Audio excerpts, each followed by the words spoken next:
골프를 치지 않았다는 뜻으로 해석이 될 수 있다.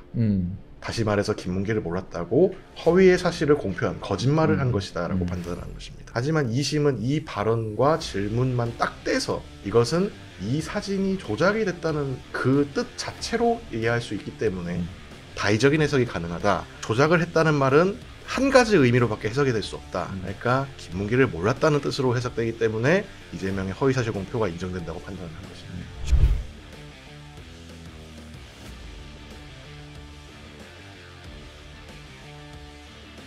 부장이 떠먹여주는 뉴스 부목뉴스 동영상 부장 우은식입니다. 대법원이 어제 이재명 민주당 대선 후보에 대한 선거법 위반 상고심에서 유죄 취지 파기 환송 결정을 내렸습니다.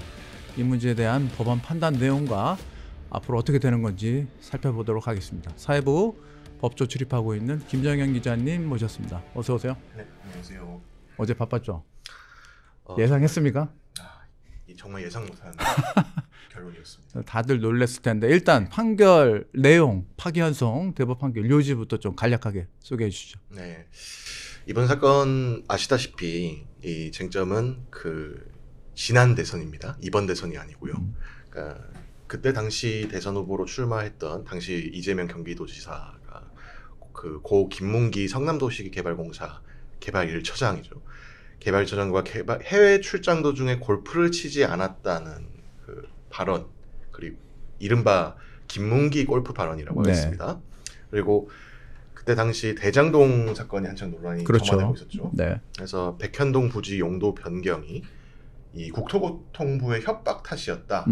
이런 발언을 그때 당시 국토위 국정감사에서 한 발언이 있습니다. 그러니까 민간업자한테 특혜를 베풀려고 한 거 아니냐라는 의혹이 제기됐는데 이재명 당시 후보가 아니다. 국토부로부터 와 용도 변경 빨리 해라라는 협박을 받았다. 이런 취지로 얘기를 했죠. 맞습니다. 네. 특히 뭐 그때 당시에 어떤 특정 법률의 이제 의무 조항을 근거로 들어서 그렇게 설명을 했는데요. 이제 1, 2심 판단이 엇갈렸습니다. 그리고 대법원은 법조계 일반의 예상을 깨고 이제 1심처럼 그 엇갈린 부분에 대해서 모두 유죄로 선고하고 사건을 서울고등법원으로 돌려보냈습니다. 이 방송을 촬영하고 있는 지금 오늘이 2일 11시 지금 30분께인데요. 한 15분 전쯤에 네. 대법원이 서울고법에 사건 기록을 송달했다 이런 촉보가 네. 있습니다. 속보가 들어왔군요. 네. 결국에는 대법원이 어제 판결한 파기환송심을 고등법원에 넘겼다 이렇게 네. 이해하면 되겠죠? 그렇습니다. 이제 아마 빠르면 오늘 중에 배당이 될 것으로 보입니다. 재판부가 정해질 것으로 보이고요. 그러면은 그 이전에 했던 그 무죄 판결한 그 재판부로 갑니까? 그렇지는 않습니다. 네. 사실 이거는 법원 조직법이나 뭐 이런 기타 규정들 또 내규 등을 따르면은 원래 2심 사건을 맡았던 그 서울고법 형사 6부는 이 사건에 관여할 수는 없게 돼 있습니다. 그래서 알려져 있는 그 법원의 사무분장에 따르면은 이 서울고법 형사 7부가 이 6부를 대리하고 있기 때문에 7부로 갈 가능성이 높다 이런 전망도 나오는데요. 근데 뭐 아직은 단정할 수 없는 단계긴 합니다. 자, 다시 돌아와서 골프를 치지 않았다 이렇게 얘기를 하면서 요게 좀 헷갈리게 돼 있거든요. 2심 내용이. 그래서 좀 근데 대법원은 아니다. 이거는 명백한 그 허위사실 공표에 해당한다 이렇게 다시 봤잖아요. 그 핵심적인 부분 다시 한번 떼어내서 설명해 주시죠. 네. 뭐 한번 이 자료를 뭐 띄울 수 있으면 좋겠는데요. 네. 이 발언은 지금 크게 1심과 2심에서 이 4가지 발언으로 재판부가 정리를 했습니다. 그런데 이 김문기를 몰랐다는 발언, 김문기가 하위 직급자라서 몰랐다는 발언, 이런 취지의 발언들을 뭐 라디오 방송이나 아니면 방송 뭐 지상파 토론회에 나와서 이 후보가 그때 얘기를 합니다. 그런데 이 발언들을 건별로 따졌을 때는 무죄다. 이거는 1, 2심 대법원의 판단이 같습니다. 하지만 1심, 2심 다 무죄 났죠. 예, 대법원도 그 판단이 적법하다 얘기를 했습니다. 근데 이게 차이가 뭐냐면은 이제 1심에서는 유죄로 봤지만 2심에서는 무죄, 대법원에서는 다시 유죄 취지로 판단한 부분은 2021년 12월 29일입니다. 이때 한 방송에 청년들과의 대화라는 주제로 이제 토론회를 하고 있었는데 이제 한 시민 패널이 얘기를 한 질문에 국민의힘에서 김문기가 골프를 쳤다는 사진을 그때 제기를 한 적이 있습니다. 4명을 따가지고 이 크롭을 했다고 표현을 하죠. 그 사진을 두고 제가 확인을 해보니까 전체 우리 일행 단체 사진 중에 일부를 떼내가지고 이렇게 보여줬더군요. 조작한 거죠. 라고 발언을 합니다. 이 발언에 대해서 1심과 대법원의 판단은 골프를 치지 않았다는 뜻으로 해석이 될 수 있다. 다시 말해서 김문기를 몰랐다고 허위의 사실을 공표한 거짓말을 한 것이다 라고 판단한 것입니다. 하지만 2심은 이 발언과 질문만 딱 떼서 이 판단을 했을 때는 이것은 이 사진이 조작이 됐다는 그 뜻 자체로 이해할 수 있기 때문에 다의적인 해석이 가능하다. 그러면은 여러 가지 의미로 할 수 있으면은 이것은 형사처벌을 받는 피고인의 입장에서 유리하게 생각해야 된다 하여 이것은 무죄라고 선고를 한 적이 있습니다. 약간 복잡합니다. 자, 그렇죠. 정확하게 네. 골프를 친 사진이 있는데 그거를 조작한 것이다라고 얘기를 했는데 자 이거를 1심에서는 뭐 허위사실에 해당한다라고 골프를 쳤으니까 네. 근데 2심에서는 요 발언을 이게 꼭 그 골프를 쳤다라고 얘기할 수는 없다. 네. 사진이 조작된 거라고 해석될 여지가 있다. 네. 그렇기 때문에 이제 허위사실 공표에 해당하지 않는다. 네. 이렇게 무죄를 내린 거죠. 네. 근데 대법은 네. 대법원에서 다시 네. 되돌아왔죠. 네, 그렇습니다. 대법원에서 어떻게 판단했습니까? 그냥 대법원에서도 1심하고 똑같이 조작됐다는 말은 이재명이 골프를 치지 않았다는 거짓말을 했다라고 해석할 수 있다고 본 겁니다. 그리고 대법원은 아예 어제 이런 말도 했습니다. 2심처럼 다의적인 해석이 가능하지 않다.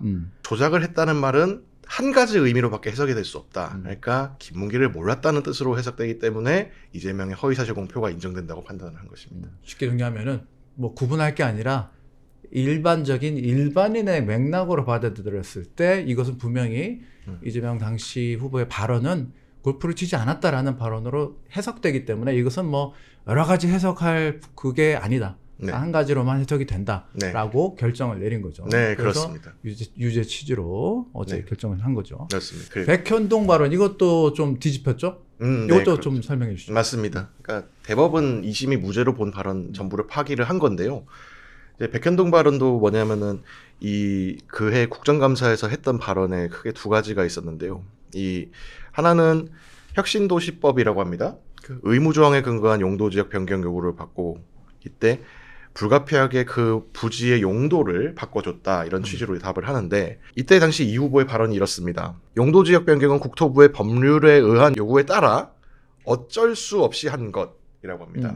여기서 2심은 이 어쩔 수 없이 그러니까 말 그대로 그 표현에만 집중을 한 거죠.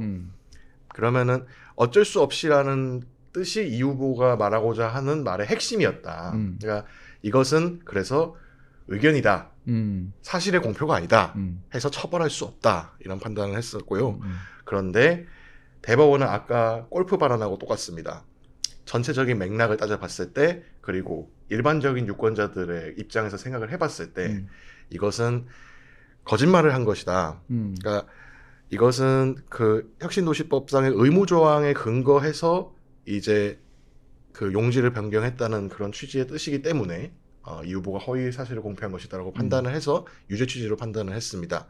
같이 그 뒤에 이어 나온 국토부 협박 발언도 마찬가지 취지로 2심은 과장되게 표현했다. 반면 대법은 그렇지 않다. 이것은 협박했다는 허위의 사실을 공표했다. 이렇게 판단을 한 것입니다. 이것도 참 어려운데요. 그렇습니다. 이게 법리가 어려워서 네. 좀 그렇습니다. 네. 아무튼 뭐 쉽게 정리하면은 일반인들이 어떻게 느끼느냐 이거를 대법에서는 상당히 좀 중시했다 이렇게 볼 수 있는 거죠. 그렇습니다. 네. 아무튼 이 1심과 2심에서 갈렸던 이 판결 내용을 대법원이 사실상 1심 판결이 맞다라고 손을 들어준 거라서 파기환송이 됐는데 자 이번에 그 관심이 됐던 것이 그 공직 후보자의 표현의 자유. 아니 그러면은 선거철에 뭐 몇 날 몇 시 몇 일 며칠에 뭐 정확하게 뭘 했다라고 어떻게 매번 그렇게 얘기하느냐. 어느 정도 공직자로 후보자로서의 표현의 자유도 어떤 선거의 경우에는 알기 쉽게 또 유권자들 설명해야 되니까 표현의 자유가 필요하다라고 계속 주장했거든요. 근데 대법에서는 이 부분을 굉장히 좀 엄격하게 본 것 같아요. 이 부분도 한번 쟁점이었는데 한번 정리해 주시죠. 네, 맞습니다. 어제 대법은 선거에 출마한 후보자 표현 그 문제가 된 표현의 의미는 말 그대로 부장께서 말씀하신 대로 일반 선거인, 다시 말해서 유권자죠. 예, 유권자 관점에서 어떻게 받아들여질지를 해석해서 해야 된다. 그리고 거기에 더해서 한 가지 덜을 덧댔습니다. 인위적 분절을 통해서 연결된 발언 전부에 대한 표현을 바꾸면은 재구성하는 것은 신중할 필요가 있다.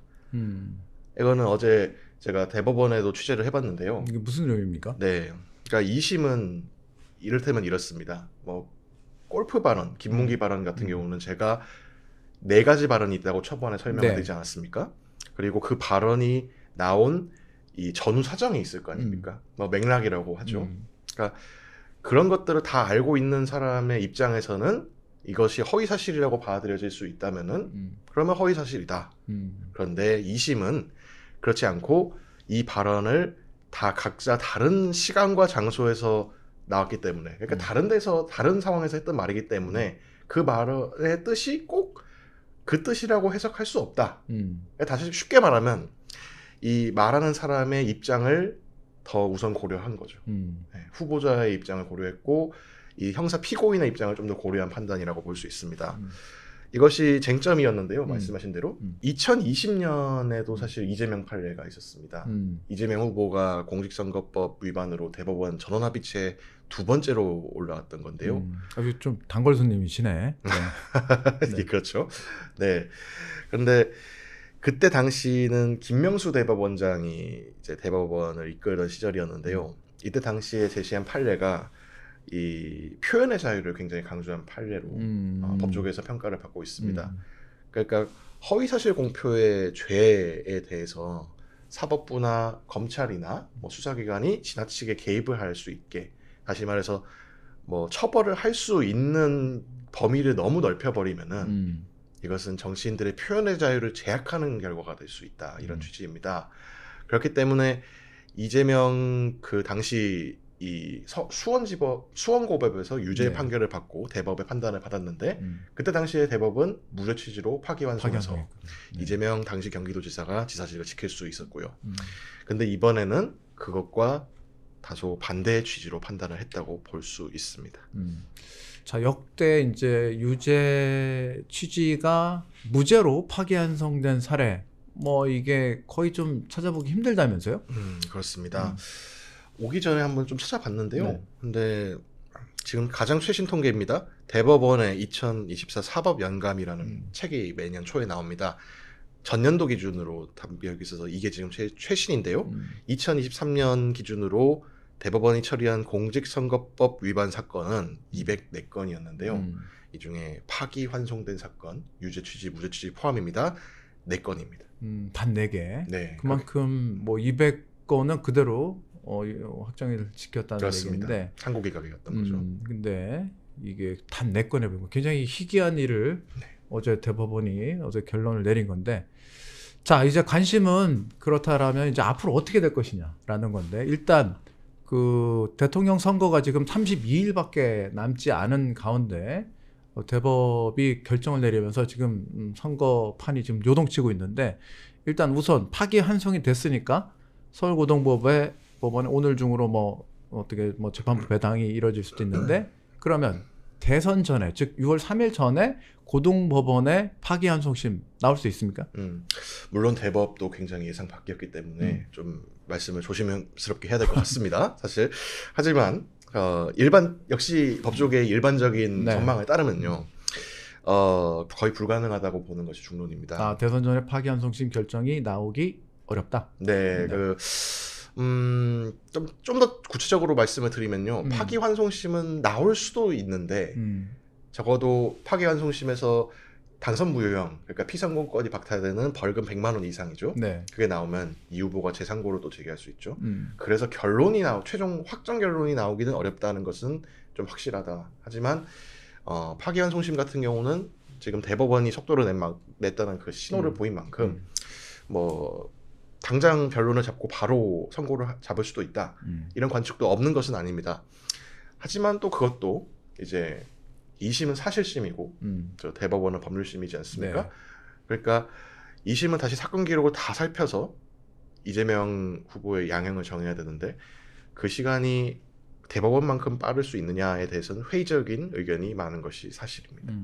일단 뭐 이재명 후보 측에서는 최대한 재판을 좀 뭐 늦추는 전략으로 나올 텐데, 그럼 예컨대 뭐 새로운 증거를 제출한다든지 양형이 이제 결정되는 과정이니까 이렇게 한다면 또 재판이 뭐 공판을 열어야 되면 또 늘어날 수밖에 없겠죠. 네, 맞습니다.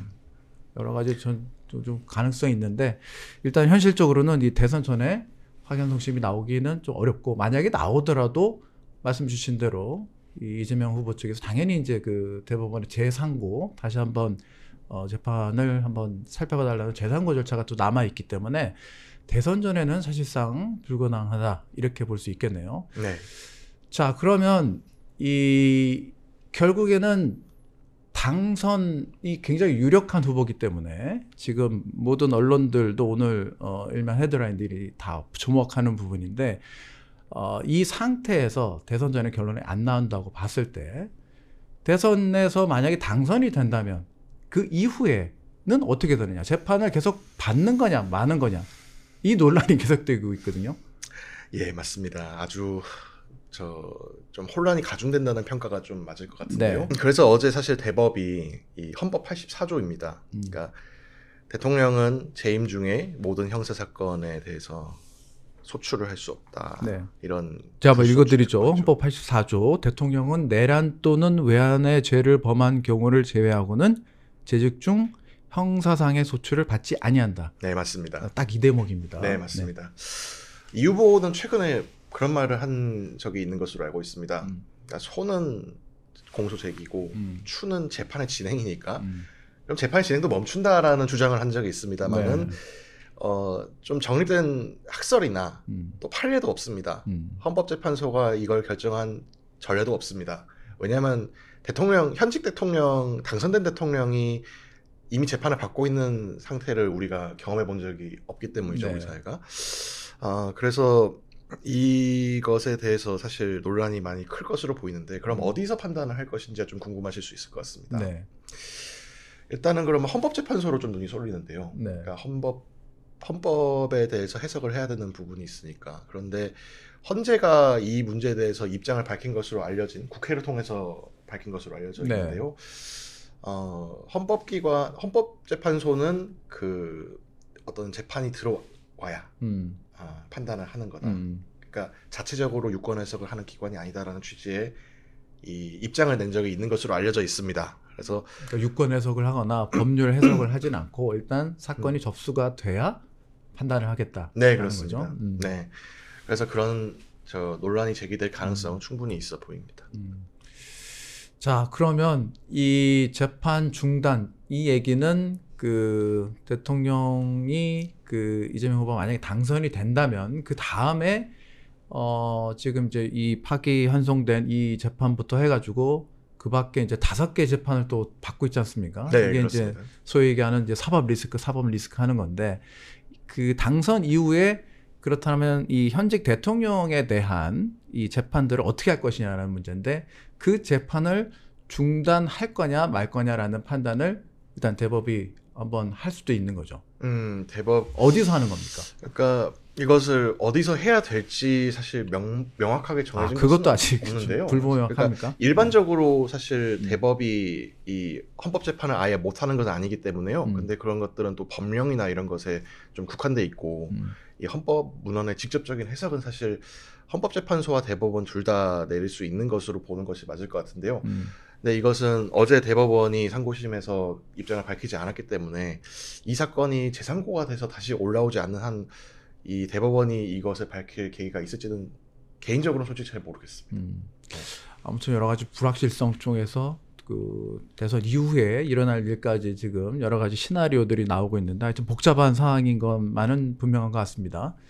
이재명 후보 측에서는 또 이 얘기도 나오고 있는데, 대통령 당선 이후의 얘기가 되겠습니다만, 아까 말씀 주신 헌법 84조에 따르면 형사상 소출 받지 않았다 이렇게 돼 있잖아요. 그래서 그것을 좀 광의로 해석하면 이제 재판까지 좀 받지 않는 것으로 돼 있는 것으로 해석을 하면서 이 헌법 84조가 규정하고 있는 불소추 특권, 이것이 재판이 진행된다면 내가 그 84조에 가지고 있는 권한이 침해된다라고 해서 헌재의 권한쟁의 심판 이걸 넣을 수도 있다. 이런 네. 관측도 나오거든요. 맞습니다. 네. 그런 과정에서 헌법재판소가 판단을 결과적으로 내릴 가능성도 아까 말씀드린 부분입니다. 앞으로 어떻게 될지 이 사건을 계속해서 좀 지켜보도록 하겠습니다. 자, 한 달을 남겨놓고 있는 대선 앞두고 이제 가장 유력한 후보인 이재명 민주당 후보에 대한 이 대법원이 유죄 취지의 파기환송 판결을 내렸습니다. 대선을 앞두고 이 자격 논란 등 이 사법 리스크가 다시 재부각되면서 대선판이 요동치고 있습니다. 이번 판결을 놓고 이제 여러 가지 해석들이 나옵니다. 아무 말 대잔치를 해놓고 당선만 되면 그만이라는 식의 정치 풍토를 바꿔야 되겠다는 이 사법부의 의지를 나타낸 것이라는 평가도 있고요. 대법원이 갑자기 이 정치 한복판으로 뛰어들어서 이 호루라기를 불면서 교통정리를 하고 있는 그런 형국이다라는 명백한 선거 개입이다, 이런 의견도 있습니다. 아무튼 명백한 것은 이 법 앞에는 만인이 평등하다는 것이고요. 이 대한민국의 모든 권력은 국민으로부터 나온다는 점입니다. 향후 이 문제가 어떻게 진행될지 계속해서 지켜보도록 하겠습니다. 지금까지 김정은 기자와 이재명 후보 대법 파기환송 내용에 대해서 살펴봤습니다. 오늘 말씀 잘 들었습니다. 네, 고맙습니다.